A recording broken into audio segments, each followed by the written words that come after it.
사무엘상 14장 24절에서 30절까지 말씀을 함께 봉독하겠습니다. 이 날에 이스라엘 백성들이 피곤하였으니 이는 사울이 백성에게 맹세시켜 경계하여 이르기를 저녁 곧 내가 내 원수에게 보복한 때까지 아무 음식물이든지 먹는 사람은 저주를 받을지어다 하였습니다. 그러므로 모든 백성이 음식을 맛보지 못하고 그들이 다 수풀에 들어간즉 땅에 꿀이 있더라. 백성이 수풀로 들어갈 때 꿀이 흐르는 것을 보고도 그들이 맹세를 두려워하여 손을 그 입에 대는 자가 없었으나 요나단은 그의 아버지가 백성에게 맹세하여 명령할 때 듣지 못하였으므로 손에 가진 지팡이 끝을 내밀어 벌집에 꿀을 찍고 그의 손을 돌려 입에 대매 눈이 밝아졌더라. 그때 백성 중 한 사람이 말하여 이르되 당신의 부친이 백성에게 맹세하여 엄히 말씀하시기를 오늘 음식물을 먹는 사람은 저주를 받을지어다 하셨나이다. 그러므로 백성이 피곤하였나이다 하니 요나단이 이르되 내 아버지께서 이 땅을 곤란하게 하셨도다. 보라, 내가 이 꿀을 조금 맛보고도 내 눈이 이렇게 밝아졌거늘 하물며 백성이 오늘 그 대적에게서 탈취하여 얻은 것을 임의로 먹었더라면 블레셋 사람을 살육함이 더욱 많지 아니하였겠느냐. 아멘. 하나님께서 우리의 환경을 바꾸어 가실 때 혹은 복잡하고 어려운 우리의 상황을 변화시켜 가실 때는 항상 그 중심에는 사람이 있습니다. 출애굽 때에도 그 열악한 환경에서 백성을 건지시기 위하여 하나님은 모세라는 사람을 택하셨고요. 그리고 사사시대 수많은 외부의 침입과 괴롭힘에서 그들을 건져내실 때에도 역시 사사를 택하십니다. 그리고 하나님을 모욕했던 그 골리앗, 하나님을 저주하게 했던 그 골리앗을 하나님은 직접 심판하지 아니하시고 역시 한 명의 사람 다윗을 택하여 그 골리앗을 처단하시는 것을 볼 수 있습니다. 왜 하나님은 이렇게 사람을 자주 사용하실까요? 얼마든지 하나님이 직접 하실 수 있는 그 일을 왜 사람을 통하여 일하실까요? 그 이유가 있습니다. 왜냐하면 하나님이 남기고 싶어 하시는 것이 바로 사람이기 때문입니다. 사람은 하나님의 가장 큰 관심사이자 하나님의 가장 큰 자산이 바로 사람입니다. 그 사람을 위하여 하나님은 당신의 생명을 내어주셨고 우리를 건져내 주셨습니다. 그래서 여전히 우리에게 말씀하십니다. 나에게 가장 귀한 것이 무엇인지 아느냐? 바로 우리라고 말씀하십니다. 내가 하나님께 가장 큰 관심이고 내가 하나님께는 가장 큰 자산입니다. 그래서 하나님은 우리를 변화시키고 바꾸어 가십니다. 성령님을 보내주셔서 우리를 변화시켜 가시는 것, 그것이 하나님의 가장 큰 꿈이자 하나님의 가장 큰 목표입니다. 반대로 좋았던 공동체가 한 사람으로 말미암아 어려워지고 혼란스럽고 무너지는 경우도 종종 보게 됩니다. 하나님을 떠나게 되는 그 사람이 가진 것이 많을수록 그리고 하나님이 떠난 그 사람이 힘이 세고 높은 자리에 올라갈수록 그리고 많은 일을 할수록 공동체는 그 사람으로 말미암아 고난당하고 어려워지는 것도 우리가 자주 볼 수 있습니다. 여러분들은 어느 쪽이십니까? 환경을 변화시켜가고 어려운 문제를 해결하고 그곳에 하나님의 평화를 가져다주는 사람들이십니까? 아니면은 여러분만 가면은 왠지 싸움이 생기고 분열이 생기고 다툼이 생겨나는 그러한 사람들입니까? 오늘 본문을 통해서 우리가 어떠한 사람이 되어야 되는지 그리고 그 차이가 무엇인지를 살펴볼 텐데 하나님께 속해 있는 사람은 영에 속한 사람이라고 말씀하십니다. 영에 속한 사람은 로마서의 말씀같이 영의 생각을 가지고 있으면 그 길은 생명의 길로 가는 사람들이라고 말씀하시고 반대로 육신적인 생각과 그리고 육신적인 고민만 하는 그 사람은 아무리 겉모습으로 볼 때는 번듯해 보여도 육의 생각은 사망이라고 말씀하십니다. 오늘 이 두 가지의 모습을 우리에게 분명하게 보여주는 두 사람이 오늘 등장하게 됩니다. 첫 번째는 요나단의 모습입니다. 우리가 지난 시간에 살펴보았듯이 요나단으로 말미암아 이스라엘은 전쟁에서 패할 위기를 역전하게 됩니다. 이스라엘은 블레셋의 군대 앞에서 속수무책으로 겁을 먹고 도망합니다. 블레셋의 그 엄청난 군대 앞에 이스라엘의 군대의 숫자는 고작 600명에 불과하였습니다. 나머지 수많은 사람들이 겁을 먹고 웅덩이나 바위에 숨거나 그리고 국경을 넘어서 도망하게 되었다라고 합니다. 도저히 이길 수 없는 싸움. 그렇지만 하나님은 이 요나단 한 사람으로 말미암아 이 어려운 순간과 이 전쟁의 상황을 역전시키십니다. 그 비결이 무엇이었냐면 요나단 마음 가운데 있는 바로 영의 생각, 믿음 때문이었습니다. 다윗이 골리앗을 무너뜨렸던 그 믿음이 오늘 본문 동일하게 요나단의 마음 가운데도 있었음을 우리가 확인할 수 있습니다. 요나단의 그러한 믿음의 특징 첫 번째는 눈에 보이는 상황만으로 판단하지 않는다는 것입니다. 현실은 절망적이고 가능성은 전혀 없습니다. 육신적인 생각으로 보면은 도저히 우리가 이길 싸움이 아닙니다. 그런데 요나단의 마음은 믿음으로 가득 차 있었습니다. 요나단은 그 순간 하나님께 마음을 고정합니다. 우리가 아무리 어려운 상황에도 우리의 마음 가운데 하나님이 함께 하시면 우리의 판단과 우리의 생각이 전혀 달라집니다. 우리의 생각과 하나님의 판단은 매번 다릅니다. 믿음이 있으면 상황을 해석하는 판단이 달라지게 됩니다. 요나단은 하나님께 마음을 고정합니다. 하나님께 마음을 두면 하나님이 당신을 의지하는 자들의 마음 가운데 찾아가십니다. 하나님께서 그 사람 마음 가운데 찾아가시면 보이지 않는 곳에서 길이 보이고 생각할 수 없는 것을 생각하게 되고 말할 수 없는 말을 하게 됩니다. 이것이 바로 하나님의 영이 함께하는 사람들의 특징입니다. 그래서 요나단은 상황을 판단하는 판단의 기준이 바뀝니다. 얼마나 군대가 많은가가 문제가 아닙니다. 하나님께서 나와 함께 하시느냐 그렇지 않느냐가 바로 요나단의 가장 중요한 판단의 기준입니다. 그리고 요나단은 하나님께 기도합니다. 하나님, 어느 길이 하나님의 뜻입니까? 나에게 그 길을 보여주시옵소서. 하나님은 그 요나단의 믿음으로 말미암아 요나단이 작은 그 능력과 하나님의 크신 능력이 만나서 이 어려웠던 전쟁의 상황을 역전하는 놀라운 일을 하는 통로가 됩니다. 절망과 패배와 어둠밖에 없을 때 이스라엘의 희망을 가져다주는 그 통로가 바로 요나단 가운데 있는 믿음이었다는 것입니다. 그가 그의 무기든 소년과 함께 20명을 쳐 죽이자 블레셋의 진영에 갑자기 큰 두려움이 임했다라고 성경은 말씀합니다. 그리고 이 일로 말미암아 블레셋에 끌려갔던 용병으로 끌려갔던 히브리인들이 용기를 얻어서 그 진영 가운데 블레셋을 대적하게 되고요. 이 상황을 보고 도망갔던 수없이 많은 이스라엘 사람들이 이곳 저곳에서 돌아와 이 군대에 대열에 합류하게 됩니다. 그래서 이 전쟁의 기운이 바뀌는 것을 우리가 지난 시간에 말씀을 통해서 확인할 수 있었습니다. 이 전쟁에 대해서 하나님께서는 사무엘상 14장 23절 말씀에 이렇게 말씀을 하십니다.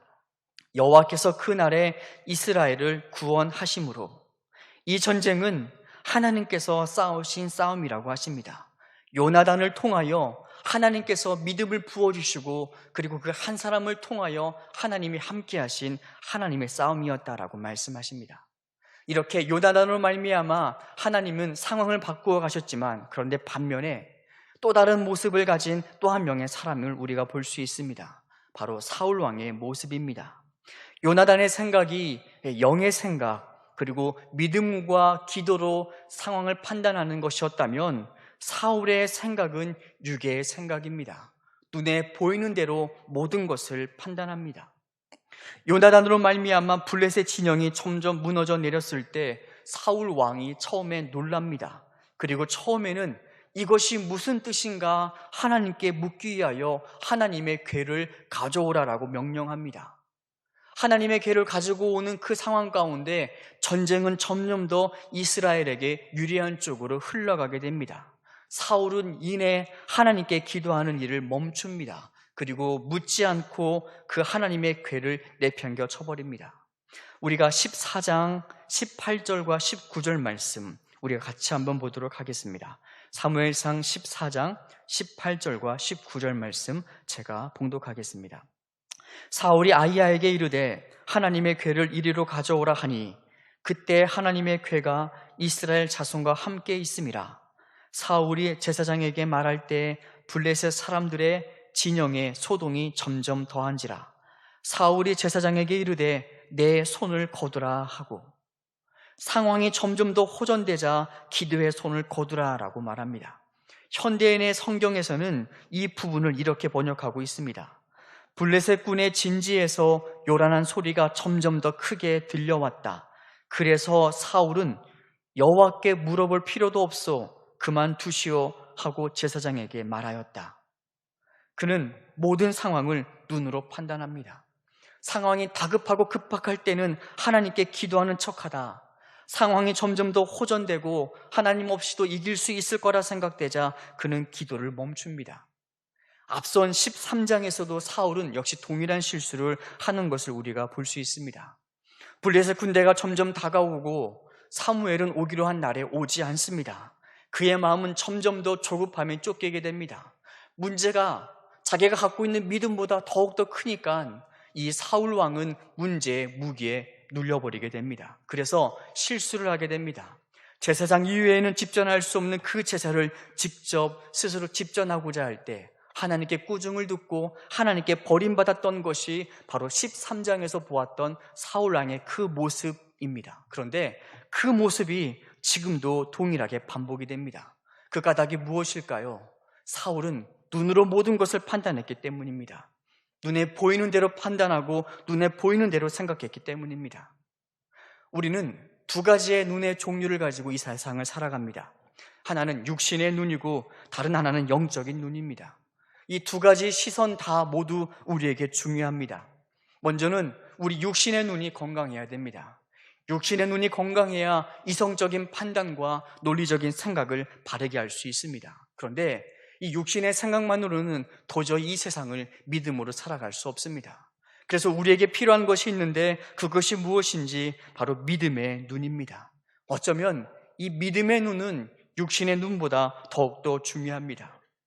우리 인생에 큰 문제가 닥쳐왔는데 그 큰 문제의 위기와 고민과 갈등 앞에서 우리가 육신의 눈으로만 판단한다면 작은 문제 앞에서는 굳이 기도하지 않아도 해볼만 하겠는데 하며 기도하지 않습니다. 그리고 큰 문제 앞에서는 나는 이제 죽었다, 나는 끝났다, 이건 내가 해결할 수 없어, 그렇게 염려와 근심과 좌절 가운데 시간을 보내는 것이 바로 육신의 눈을 가진 사람들의 삶입니다. 그래서 우리에게 필요한 것이 바로 믿음의 눈입니다. 믿음의 눈을 가지고 있으면 하나님을 바라봅니다. 우리가 육신의 눈이 아니라 믿음의 눈으로 하나님을 바라볼 때 그 사람에게는 이전에 보이지 않던 또 다른 길, 높은 길, 하나님의 길을 볼 수 있습니다. 그 사람에게 하나님은 믿음을 심어줍니다. 우리 마음 가운데 믿음이 심어지면 똑같은 상황이라 할지라도 다른 판단과 다른 생각을 하게 됩니다. 그러면 절망적인 삶이라 할지라도 그 사람에게 희망이 솟아나게 되고 그 사람에게 새로운 일이 시작이 됩니다. 판단의 기준이 달라지게 된 것입니다.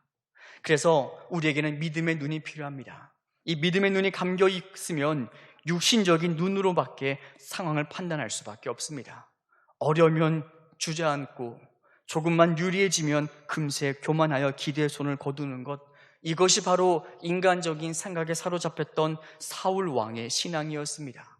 그리고 이 인간적인 생각에 사로잡힌 사울 왕에게서는 하나님이 함께할 수가 없습니다. 그래서 하나님은 인간적인 생각으로만 이 땅을 사랑하는 자들과 함께 하실 수가 없습니다.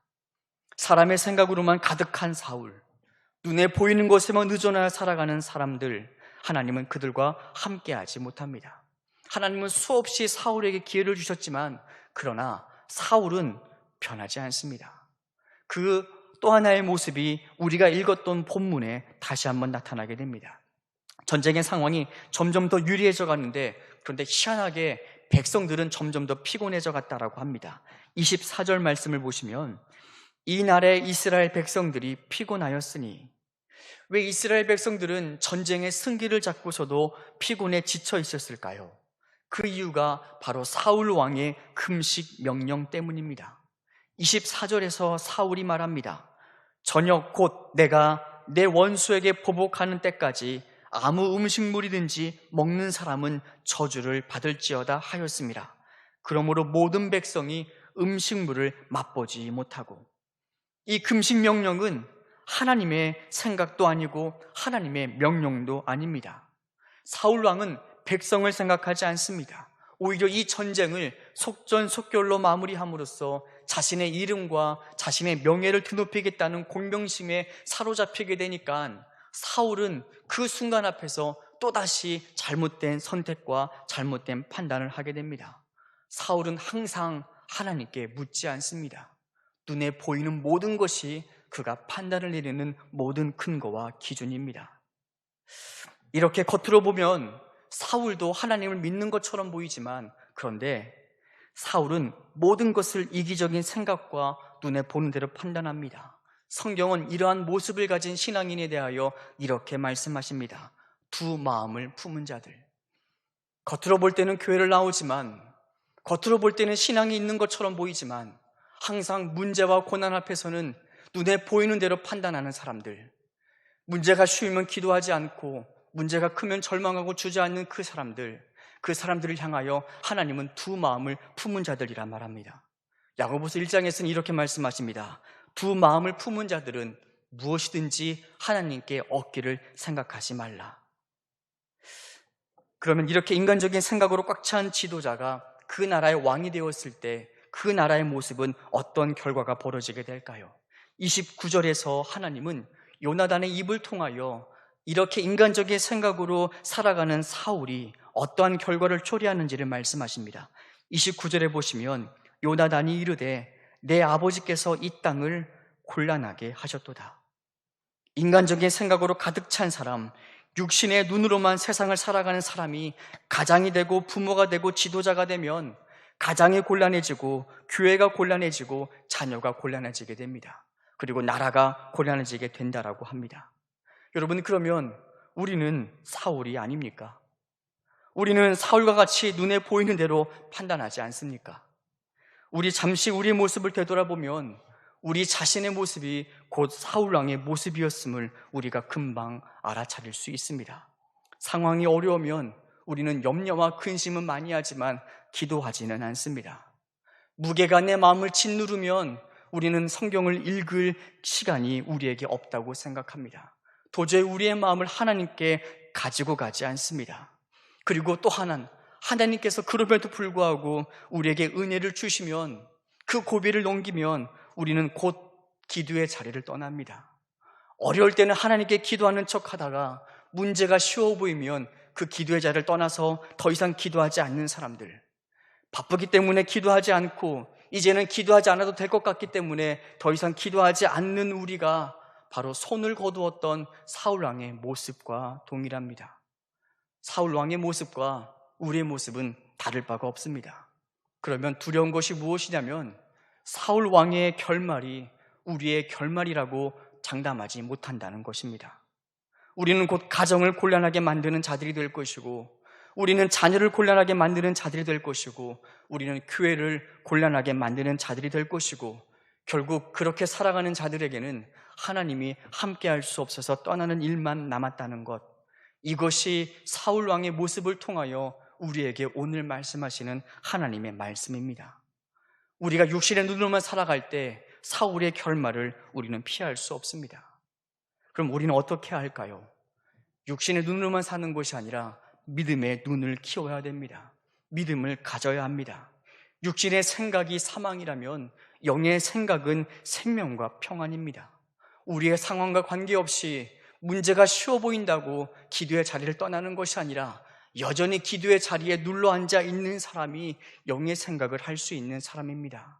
문제가 커도 그 큰 문제 앞에 마음을 요란해하고 두려워하지 않고 담대하게 주를 믿고 말씀 앞에 나아가는 그 사람이 바로 영의 시선을 가진 사람입니다. 엘리사가 사는 성읍을 아람 군대가 둘러쌌을 때 사환 게하시는 두려워 떤 것 말고는 할 게 없었습니다. 그는 육적인 시선밖에 갖고 있지 못했기 때문입니다. 그런데 엘리사는 다른 판단을 내립니다. 엘리사가 이렇게 말합니다.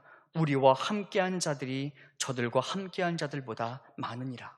그리고 그 엘리사가 사환을 위하여 이렇게 기도합니다.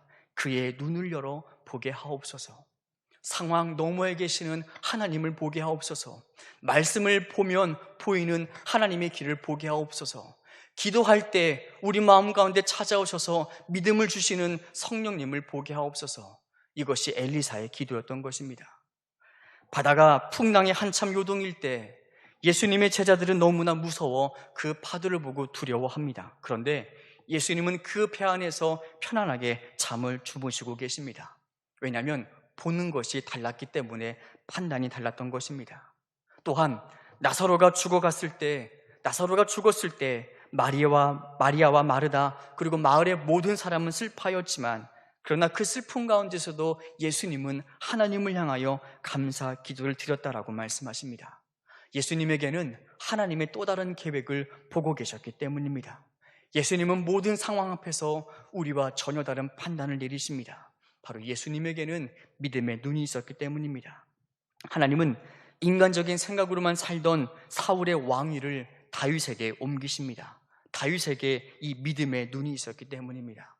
다윗은 자신의 상황 앞에서 자신의 느낌과 감정으로 태도를 대하지 않습니다.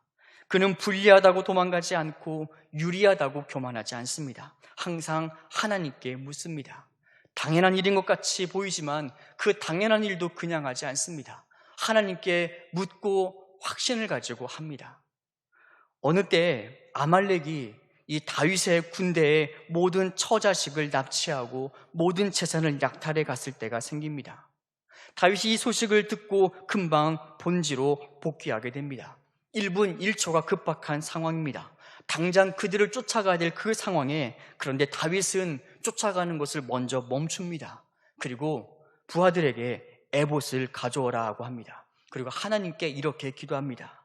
여호와께 묻자와 이르되 내가 이 군대를 추격하면 따라잡겠나이까? 여호와께서 대답하시되 그를 쫓아가라. 반드시 따라잡고 도로 찾으리라. 어쩌면 당연한 문제인 것 같지만 당연하게 행동해야 되는 것 같지만 그 순간에도 다윗은 멈추어서 하나님께 여쭙니다. 그리고 그 쉬운 그 일도 하나님의 말씀을 가지고 확신을 가지고 해나가는 것을 볼 수 있습니다. 하나님은 이런 다윗에게 영원한 하나님의 왕위를 약속하신 것입니다. 가끔 개인적으로 만나는 목사님 가정이 있습니다. 항상 이 목사님 가정을 만나면 마음 가운데 서로 은혜를 나누기 때문에 굉장히 따뜻한 만남을 하는 그런 목사님 가정입니다. 이 목사님이 교회를 개척한 지 이제 1년도 채 되지 않은 아직은 어려운 여건 속에서 목회를 하고 계시는 목사님입니다. 개척을 해서 매월 마지막 주에는 전도를 한다라고 합니다. 지역에 전도를 하는데 자기 교회를 위해서 전도하는 것이 아니라 자기보다 더 어려운 그 교회를 위해서 전도한다라고 합니다. 매월 마지막 주에 전도하러 가는데 그 교회의 전도지를 가지고 전도를 나간다라고 합니다. 당연히 개척교회니까 성도들이 이해가 되지 않습니다. 목사님, 지금 우리 교회도 개척한 지 채 1년 되지 않고 우리 교회를 위해서 전도해도 부족한 판에 남의 교회를 전도할 여력이 우리에게 어디 있습니까? 이 목사님은 아랑곳하지 않고 매월 마지막 주가 되면 다른 교회를 위해서 그 교회의 전도지를 가지고 전도하러 나간다고 합니다. 처음에는 교인들이 의아하다가 점점 변하지 않고 꾸준하게 해나가는 이 목사님의 모습을 보고 이러한 마음에 자신감과 프라이드가 생겼다고 합니다. 우리 목사님은 사심이 없이 복음을 전하는구나. 우리 교회는 우리 교회를 위해 있는 것이 아니라 이 지역의 복음을 위해 존재하는구나. 그리고 그 모습을 보고 오히려 더욱더 많은 교인들이 전도에 참여하게 되었다고 합니다. 목사님께 제가 물었습니다. 목사님, 쉽지 않은 일인데 어떻게 그런 판단을 내릴 수 있었습니까? 그 목사님이 이렇게 말을 했습니다. 기도 중에 하나님께서 자기에게 말씀을 주셨다는 것입니다. 그런데 그 말씀이 보지 못했던 길로 자신을 인도했다는 것입니다. 말씀이 들어오니까 내가 할 수 없는 생각을 했다는 것입니다. 레위기 19장의 말씀이라고 합니다. 너희가 그 땅에 들어가 각종 과목을 심거든 그 열매는 아직 할례 받지 못한 것으로 여기되 곧 3년 동안 너희는 그것을 먹지 말 것이요 넷째 해에는 그 모든 과실을 거룩히 여호와께 드려 찬송할 것이며 다섯째 해에는 그 열매를 먹을지라. 그리하면 너희에게 그 소산이 풍성하리라. 나는 너희의 하나님 여호와라. 이 말씀이 마음에 심겨졌다라고 합니다. 그래서 첫 3년 동안은 자기 교회를 위해 쌓지 않고 다른 교회를 위해서 흘려보내는 일을 하기로 했다라고 결심합니다. 그리고 넷째 해가 되었을 때는 주신 것을 통하여 하나님을 찬양할 것이고, 그리고 다섯째 해에는 하나님께서 어떻게 우리 교회를 이루어 가시는지 그 소망을 기대하게 되었다라고 합니다. 어떻게 이렇게 생각을 하며 살아갈 수 있었을까요? 어떻게 육신의 생각이 아니라 영의 생각, 믿음의 생각을 할 수 있었을까요? 바로 하나님이 함께 하셨기 때문입니다. 하나님이 함께 하시면 보이지 않는 길이 보입니다. 하나님이 함께 하시면 이전에 갈 수 없는 길을 갈 수 있고, 이전에 말하지 못했던 그 말이 내 입에서 튀어나옵니다. 이것이 하나님께서 살리시는 가장 귀한 사람, 바로 하나님의 성품을 닮은, 하나님의 모습을 닮은 바로 하나님의 사람입니다.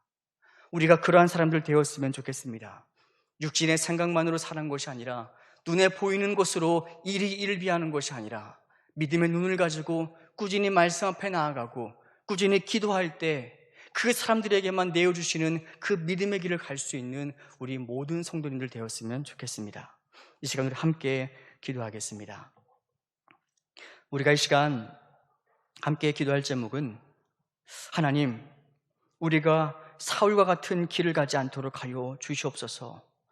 사무엘의 말씀을 통하여 육의 생각을 가진 사람의 결말이 무엇인지 우리에게 수없이 수차례 보여주시는데, 우리가 깨닫지 못하고 배우지 못하여 우리가 결국에는 사울의 길을 가서 멸망의 길을 가는, 우리의 가정과 교회를 곤란하게 만드는 자들 되지 않게 하여 주시옵소서. 우리에게 믿음을 주셔서 사람의 생각이 아니라 하나님 영의 생각을 하며 높은 믿음의 길을 걸어갈 수 있는 우리가 되게 하여 주시옵소서. 이 시간에 함께 합심으로 기도하겠습니다.